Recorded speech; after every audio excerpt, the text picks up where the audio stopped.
Que la honra y la gloria sea a nuestro Dios, porque en esta noche todavía nos concede una bella oportunidad de seguir estudiando esta valiosa doctrina que hace ya 21 semanas hemos empezado. Y hoy vamos a continuar con este valioso estudio de la doctrina del santuario, y hoy nos toca estudiar la lección número 22. Como hemos venido estudiando paso a paso esta valiosa doctrina, y bueno, hemos estudiado la parte exterior del santuario, y ahora nos toca entrar ya en la parte de adentro. Y hoy, para esta noche, tenemos este estudio valioso bajo el título Vislumbres del Evangelio en el atrio del tabernáculo. Vamos a empezar ya a estudiar todos los enseres y todas las cosas, las piezas que componía el atrio y también el tabernáculo. Vamos a estudiar el atrio. Vamos a empezar en esta noche por las cubiertas, por el cerco del atrio. Vislumbres del Evangelio en el atrio del tabernáculo. Sabemos nosotros que todo el santuario tenía 3 partes. La primera parte estaba compuesto por el atrio o el patio exterior. Luego tenemos el lugar santo y el lugar santísimo. Veamos lo que dice la palabra de Dios. Según el libro de Éxodo capítulo 27 y el versículo 9 y 10 dice de la siguiente manera: Asimismo harás el atrio del tabernáculo al lado meridional, al sur tendrá el atrio cortinas de lino torcido. O sea, el lino torcido era color blanco. El lino se caracterizaba por ese color blanco, cuando no se utilizaba otros colores. Y el cerco, entonces, el del atrio tenía, dice, una cortina de lino que medía 100 codos de longitud para un lado. Sus 20 columnas y sus 20 basas serán de bronce. Sus capiteles de las columnas y sus molduras de plata. Entonces el cerco, vamos a estudiar el cerco del santuario en esta noche, que estaba en el atrio. Y dice que tenía una dimensión de 100 codos de largo. Y también por un lado. Además tenía columnas, 20 columnas por un lado, y eran de bronce. Las columnas estaban pues sostenidas en unas basas abajo que también eran de bronce. Y en la parte de arriba, al final de la columna, tenía un adorno muy bonito que se llamaban los capiteles. De las columnas eran unas molduras de un material valioso que era la plata. Estamos estudiando el cerco del tabernáculo. De la misma manera, al lado del norte habrá a lo largo cortinas de 100 codos para el otro costado, 100 codos de longitud, y sus 20 columnas con sus 20 basas de bronce, los capiteles de sus columnas y sus molduras de plata. Quiere decir que todas las columnas estaban cimentadas en basas de bronce, pero también arriba tenían un adorno muy bonito, los capiteles, y eran de plata. Bien, entonces el atrio, podemos nosotros comprender en su simbología, el atrio era un símbolo de la tierra, aquí donde nosotros vivimos. Fue aquí en la tierra donde Cristo desarrolló su obra a nuestro favor. Y ahora tenemos el santuario en el cielo, y allí está el lugar santo y el lugar santísimo. O sea, fue aquí en el atrio, la tierra, donde nuestro Señor Jesucristo, nuestro sustituto, nuestro mediador, enfrentó por la fe cara a cara al enemigo. Y fue aquí en esta tierra donde Él obtuvo la victoria para cada uno de nosotros. Fue aquí en la tierra, símbolo, el atrio, donde Cristo consumó nuestra salvación. Fue aquí donde Él, durante 33 años y medio de vida pura, de vida santa, esa vida inmaculada, que Él pues abrió el camino, abrió las puertas de la salvación. Fue aquí donde el Señor Jesucristo dejó la salvación para todo pecador como una obra acabada, completa, perfecta y eterna. Sin duda, sabemos a través de la Biblia que fue aquí donde Cristo desarrolló 4 actos redentores, que hoy se ha constituido en la base fundamental de nuestra salvación. Fue aquí en la tierra, en el atrio. El atrio era un patio espacioso donde se realizaban diversas actividades del culto diario por los sacerdotes de turno. Por supuesto que había 25 órdenes sacerdotales y cada uno de ellos tenía un espacio de tiempo y ellos funcionaban en el atrio. En el lugar santo y al lugar santísimo solamente tenía acceso el sumo sacerdote. Pero el sacerdocio, los sacerdotes, realizaban sus actividades de culto allí en el atrio. Entonces, pero por supuesto que el santuario era todo una belleza, ¿no? Que estaba rodeado por un cerco, una cortina de lino, que ya vimos en la Biblia, medía 100 codos por un lado y 100 codos por el otro lado, 50 por la parte frontal y 50 codos en la parte posterior. Era algo valioso, ¿no? Esa cortina blanca que se veía allí.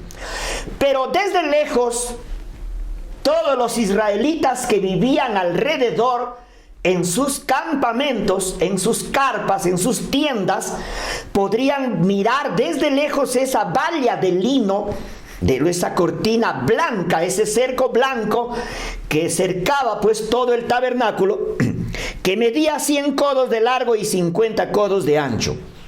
Y estaba sostenida por sólidas columnas, porque las columnas eran de bronce. Y estaban sujetadas, cimentadas en las basas de bronce con sus capiteles de plata. Y estaban allí, pero por encima de ese cerco blanco, sostenido por sólidas columnas, desde lejos se divisaba también el tabernáculo, que sobresalía en su altura. Era pues, se veía ahí el techo de la casa de oro. Sabemos ese santuario, esa casa de oro donde se invirtió 1000 kilos de oro, o sea, 1 tonelada de oro estaba allí en ese santuario distribuido, ya estaba pues construido. Esa casa de oro se divisaba pues las cubiertas, ¿no? El techo especialmente, que tenía 4 cubiertas una sobre otra. Bueno, y allí estaba dentro del cerco y medía 5 codos de altura. Muy bien, entonces el techo, por supuesto que del tabernáculo, al mirarlo de lejos, no tenía un color hermoso, un color atractivo, porque justamente la última cubierta del techo, la que estaba a la intemperie, no era un color bonito, ¿no? Era un techo descolorido, no era algo hermoso. Si le damos nosotros aplicación evangélica para poder entender más, el último techo o cubierta era de piel de tejón, piel de tejones, unidos pues una sobre otra, ¿no? Que daba la intemperie, a la vista no era de un color atractivo. O sea, al mirarlo de lejos, el santuario no era tan atractivo por la última cubierta, que era algo así colorado, un color desmayado, un color casi ya muy gastado, muy viejo se veía, porque la piel de tejón no es tan atractivo.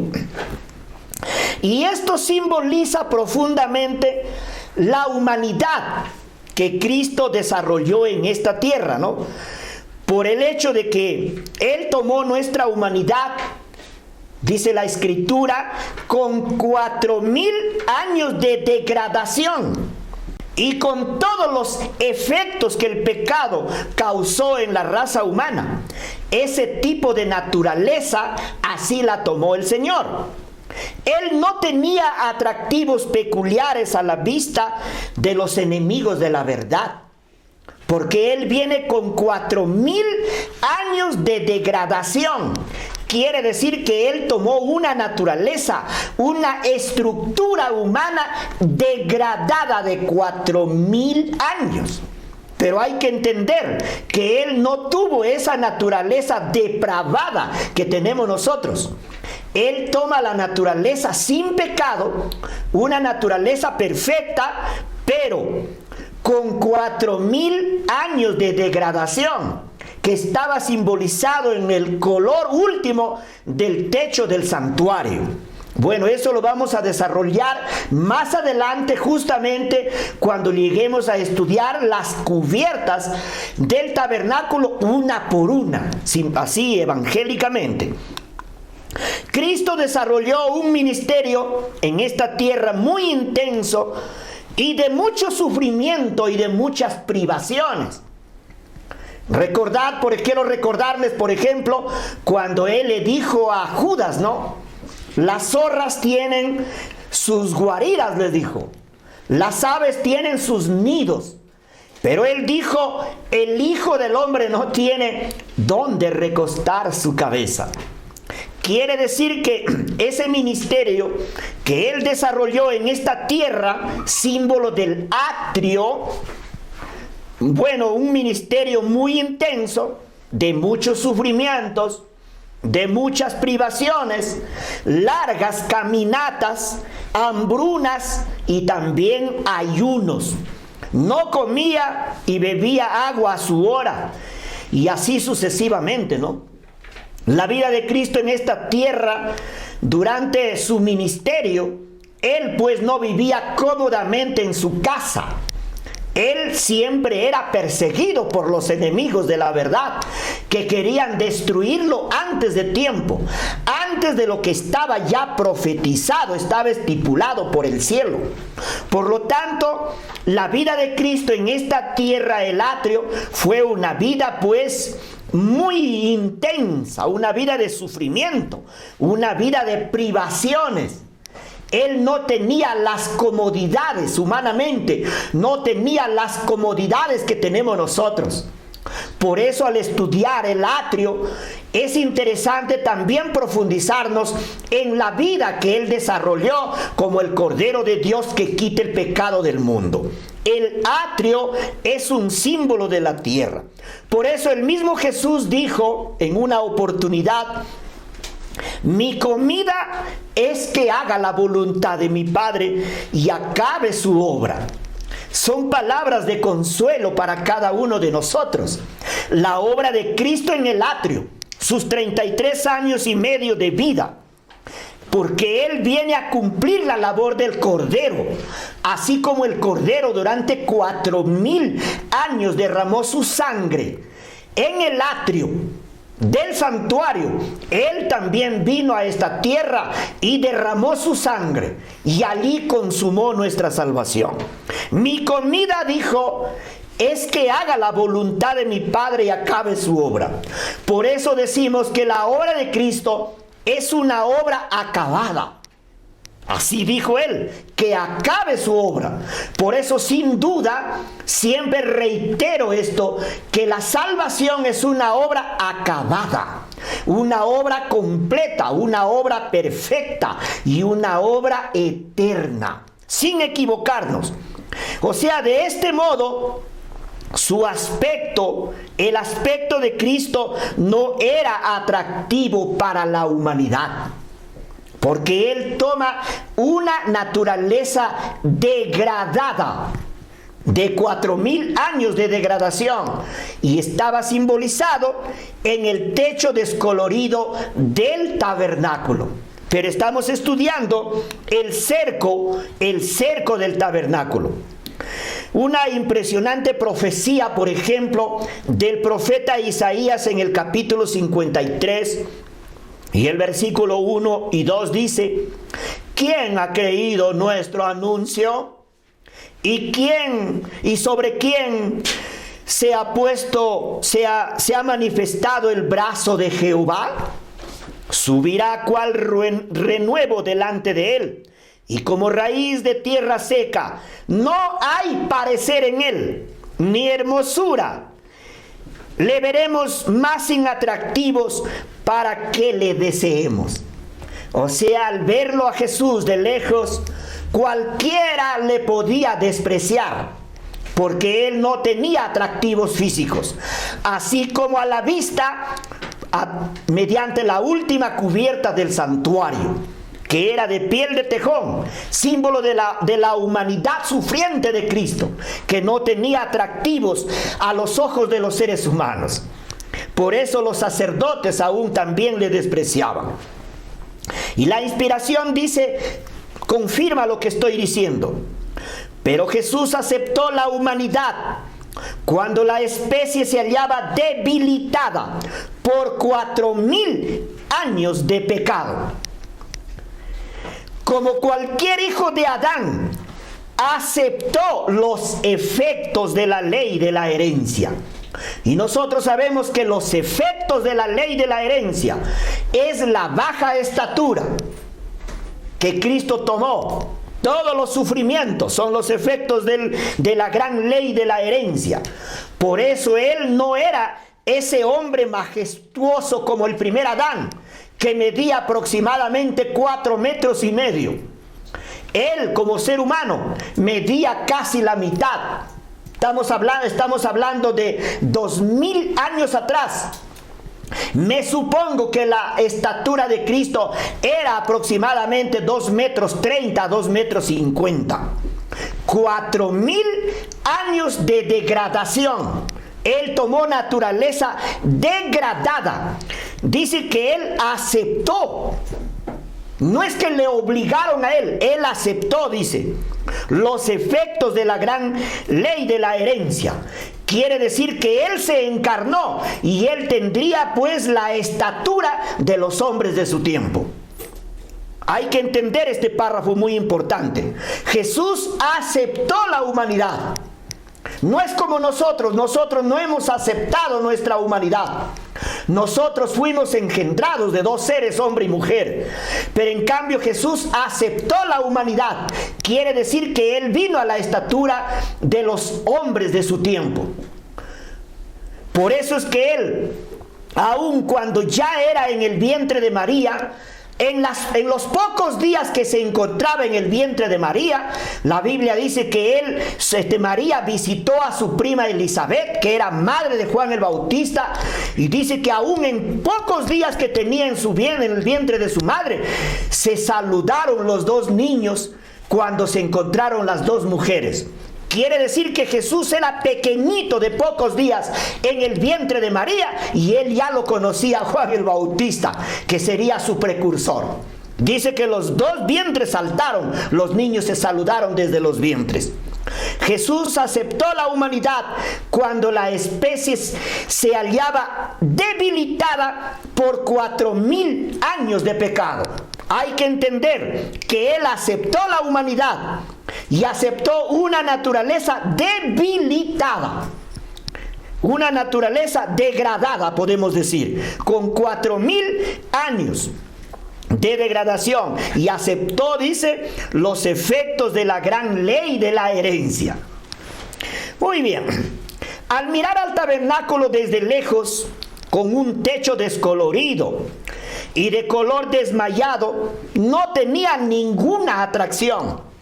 Pero al entrar y ver por dentro, era una belleza Además había una riqueza codiciable.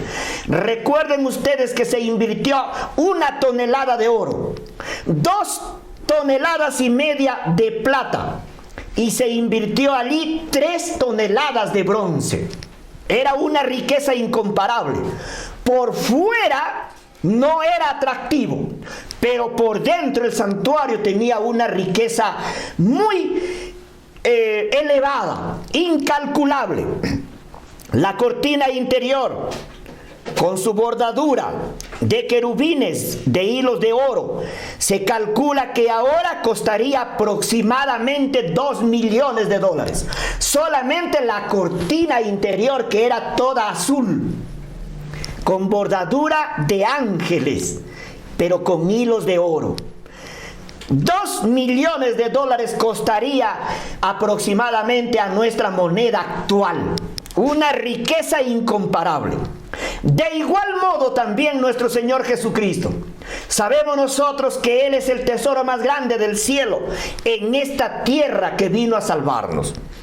Pero la humanidad la despreciaba porque Él no era ese hombre majestuoso, gigante de 4,5 metros como el primer Adán. Él aceptó los efectos de la ley de la herencia. Por eso nosotros tenemos esos efectos de la ley de la herencia. Somos chatos y enfermizos. La humanidad de Cristo fue sin atractivos a la vista de los orgullosos pecadores. No fue un hombre de majestuosa estatura ni de aspecto hermoso, pero por dentro tenía una riqueza de carácter que ningún ser humano caído ha podido desarrollar igual que él. Nosotros nos podemos asemejar a él, pero no nos podemos igualar a él. Ese perfil de carácter que él desarrolló en esta tierra fue único. Fue el único hombre que vivió en esta tierra en santidad y obedeció la ley de Dios a plenitud. Me refiero en sus 3 aspectos. Él nunca pecó ni en pensamiento, no pecó en mirada, ni en palabras, ni en acciones. Pero, o sea, quiere decir que él, así al mirarlo de lejos, no tenía atractivos, pero su carácter era peculiar, era único. Su carácter tenía una riqueza incomparable. Jesús fue tratado como al peor criminal. Fue despreciado, fue arrastrado, fue abofeteado, fue azotado, escupido y herido por los clavos, pero nunca amenazó ni odió a nadie. Fue el hombre perfecto. Nosotros de inmediato, si nos trataran así, pedimos exclusión y pedimos expulsión. Y si es obrero y es pastor, le pedimos el credencial.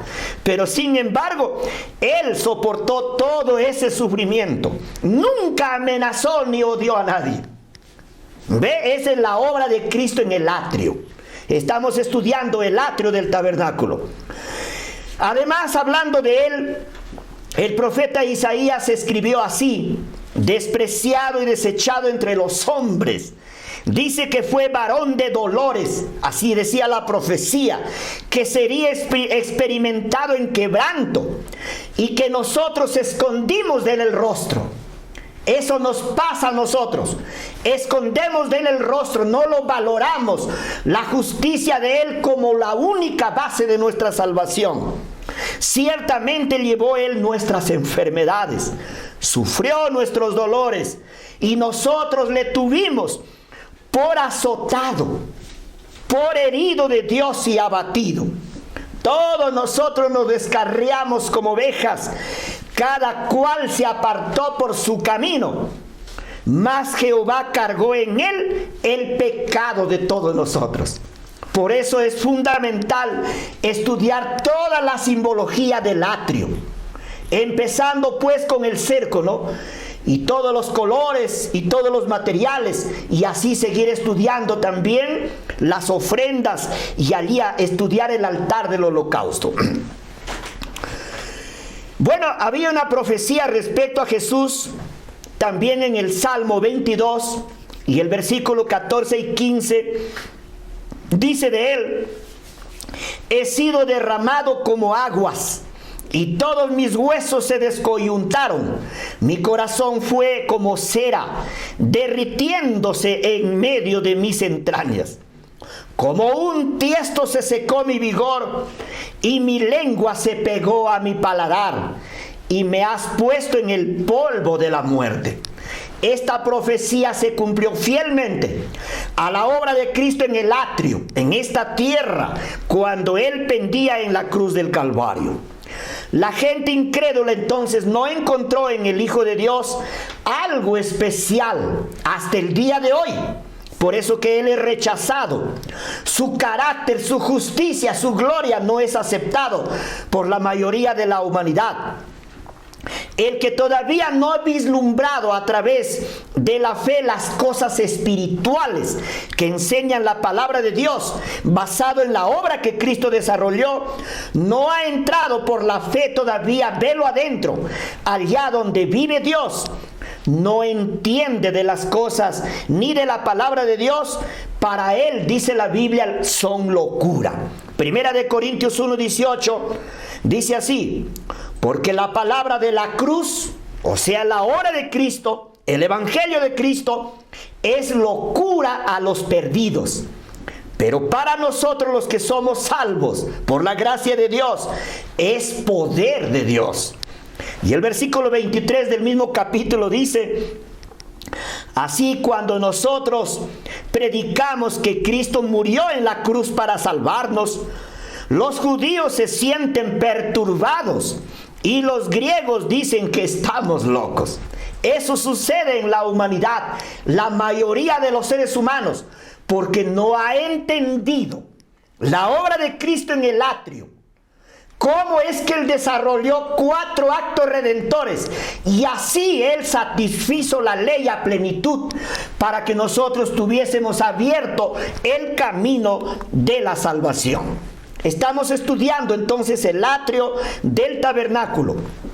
El atrio estaba cercado por una cortina de color blanco. Una cortina de un color codiciable, el blanco. Era de 5 codos de alto, 100 codos de largo y 50 codos de ancho. Tenía una puerta de entrada, que se llama la puerta del atrio, que medía 20 codos de largo. Dicha puerta miraba hacia el oriente, por donde sale el sol. Qué importante. Según el libro de Éxodo capítulo 38, versículo 9 en adelante, dice: hizo asimismo el atrio del lado sur al mediodía. Las cortinas del atrio eran de 100 codos de lino blanco torcido. Sus columnas eran 20 y sus 20 basas de bronce, los capiteles de las columnas y sus molduras de plata. Y del lado norte, cortinas de 100 codos, sus columnas 20, con sus 20 basas de bronce, los capiteles de las columnas y sus molduras de plata. Así está escrito. Del lado del occidente, cortinas de 50 codos, sus columnas eran 10 y sus 10 basas, los capiteles de las columnas y sus molduras de plata. Y del lado oriental al este, cortinas de 50 codos. A un lado, cortinas de 15 codos y sus 3 columnas y sus 3 basas. Al otro lado, de uno y a otro lado de la puerta del atrio, cortinas de 15 codos con sus 3 columnas y sus 3 basas también. Todas las cortinas del atrio alrededor eran de lino torcido. Las basas de las columnas eran de bronce. Los capiteles de las columnas y sus molduras de plata. Asimismo, las cubiertas de las cabezas de ellas de plata. Y todas las columnas del atrio tenían molduras de plata. Allí vemos cuánto material pues se ocupó se invirtió para poder hacer solamente el atrio y luego también el tabernáculo. Entonces estamos estudiando vislumbres del Evangelio en el atrio del tabernáculo. Hemos visto entonces en esta noche toda esa simbología del atrio. Estaba representado en la obra perfecta que Cristo desarrolló en esta tierra. Por eso seguiremos estudiando más adelante. O sea, el atrio sin duda podemos decir que simboliza la tierra, porque fue aquí donde Cristo desarrolló su obra como nuestro sustituto a nuestro favor. Fue aquí, habíamos estudiado, donde Él enfrentó las peores tentaciones que el enemigo le puso. Y fue aquí donde Él alcanzó la victoria. Fue aquí donde el enemigo ha sido derrotado. Ahora Satanás es un enemigo vencido. Gracias a la obra que Cristo desarrolló en esta tierra, símbolo del atrio. Lo venció en todo sentido. En el sentido de que Él nunca pecó. A pesar de las pruebas, de las dificultades. Porque el propósito de Satanás era que Cristo pecara. Por eso todo el sufrimiento que se le vino encima, todo el dolor, el desprecio, las palabras soeces, los insultos, los esputos, todo era con la finalidad de que Cristo fuera derrotado y pecara de alguna forma. Pero gracias a Dios, gracias a la obra de Cristo en el atrio, en esta tierra, que Él venció y nunca pecó. Y ahora esto ha quedado como un estudio, el atrio del tabernáculo, para que nosotros entendamos de una manera clara y precisa la obra que Cristo desarrolló a favor de nosotros y que hoy se ha constituido en el fundamento de nuestra salvación, para que nosotros día a día podamos entrar, pues a través de la fe, al santuario celestial y allí obtener la salvación de la culpa, del pecado y de la condenación de la ley, y así crecer día a día en el proceso de la salvación. Que el Señor bendiga su palabra en esta noche. Es mi deseo en el nombre de nuestro Señor Jesús. Quiero terminar esta meditación con un momento de oración. Invitados a postrarnos de rodillas para orar. Querido Padre Celestial, invocamos tu nombre en esta noche para darte gracias por el estudio de tu santa palabra, por esta valiosa doctrina que nos enseña, Señor, para poder conocer la obra perfecta de tu amado Hijo. Gracias porque Cristo ahora es nuestro abogado, nuestro sustituto, y que en mérito a la justicia perfecta que Él desarrolló en esta tierra, tenemos las puertas abiertas del cielo, las puertas de la salvación. Danos, Señor, la fe necesaria para poder creer en la obra perfecta de tu amado Hijo. Úngenos y bautízanos con el poder de tu Santo Espíritu. Y bendice también, Señor, a las personas que en esta noche han escuchado tu santa palabra. Que tu Santo Espíritu obre en sus corazones el arrepentimiento y puedan, Señor, a través de tu gracia, la salvación eterna que está consumada, que está preparada para todo pecador, Señor, que cae a tus pies arrepentido y pide, Señor, el perdón de sus pecados. Oh Señor, quédate en nuestros corazones a través de tu Santo Espíritu, y tus ángeles, Señor, nos acompañen siempre y siempre. Te imploramos en la gracia y en los méritos de nuestro Salvador Jesús. Amén.